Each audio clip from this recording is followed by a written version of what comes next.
of dappled water and a sunlit shore lined with trees, of people gathered on a small island or camembert in the midst of the Seine has a carefreeness, a lightheartedness at one with depth, thoughtfulness, and seriousness.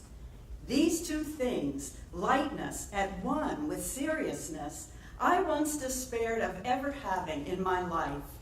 I thought liveliness was not logical, did not have the facts present, and therefore you would never find me doing something frivolous, like enjoying an afternoon at the beach or a picnic with friends.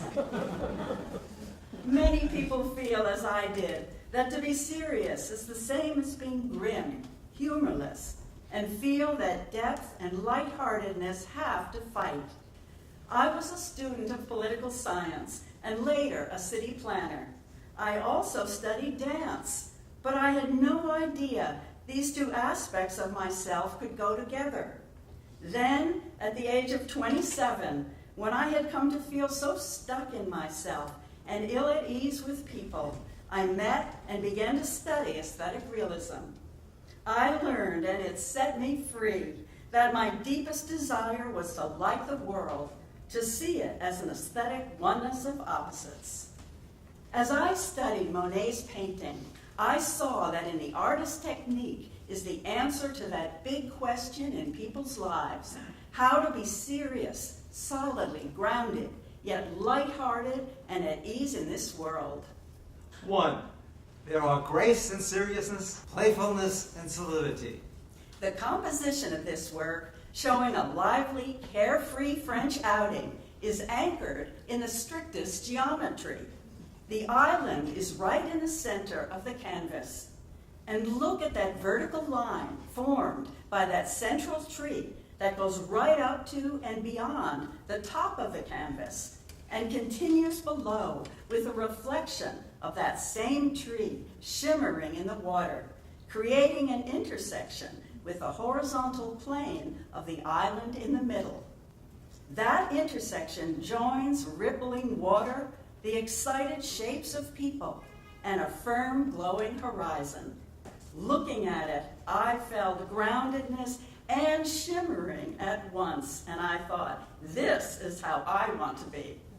In his great 1955 broadside, Is Beauty the Making One of Opposites?, Mr. Siegel writes about grace and seriousness. Quote, "Is there what is playful, valuably mischievous, unreined and sportive in a work of art?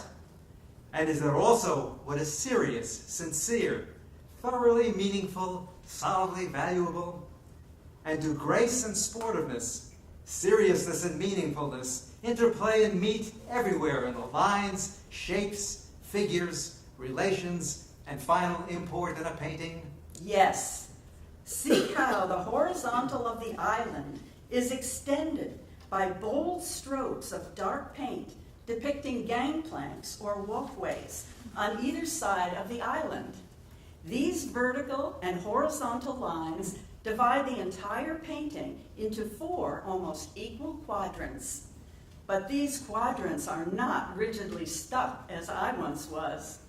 The vertical of the central tree veers playfully off to the side. The gangplank on the left is an energetic diagonal. The tree gets into motion as it's reflected in the water below, and the horizontal gangplank on the right is given a precariousness by the position of the man crossing over to the island, who surprisingly wears a dignified top hat and tilts like the tree. And see, too, how every figure on the island is both dark and light, serious and playful. And take the seated man at the base of the tree. Monet has made him in his jacket blue, like the water, and his hat the yellow-green of the trees, the most colorful of the figures. But he is, in his thoughtful repose, the most serious. The black triangular figure of the woman standing to our right in the painting is given playfulness through 2 orange dabs.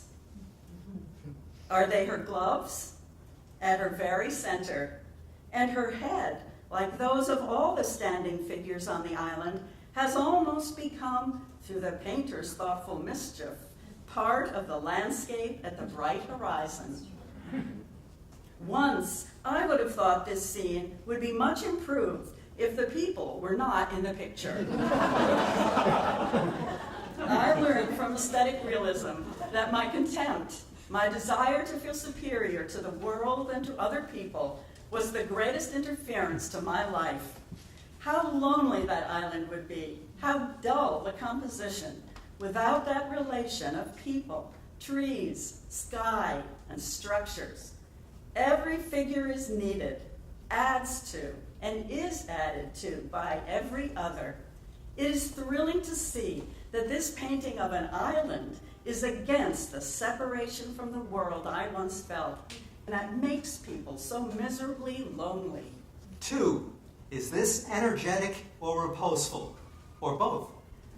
One of the things I love most about La Grenouillère is the gorgeously energetic way Monet paints that water. It ripples and flashes and reverberates with motion, even as it is painted with broad, solid brushstrokes.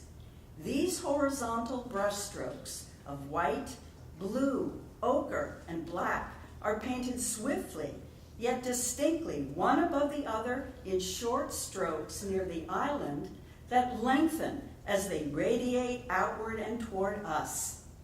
Those excited brushstrokes put everything in the painting into motion.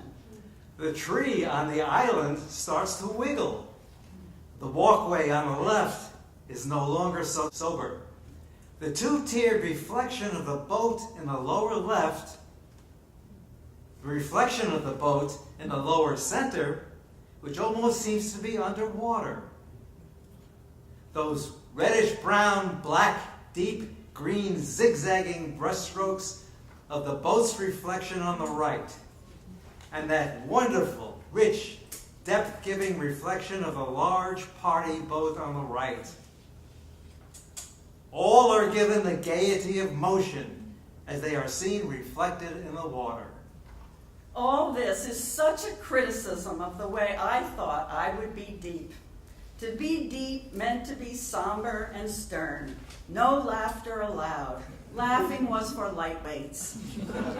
In an aesthetic realism lesson I was privileged to have, Mr. Siegel asked me, Do you prefer the world as fading rather than the world as expanding? And do you prefer the world as somnolent and dim? Yes, I said, that is just what I had felt. Hiding what I felt to myself behind a grim, sleepy expression, even when I liked something. I felt any show of exuberance was vulgar, and this did not make me too much fun to be with.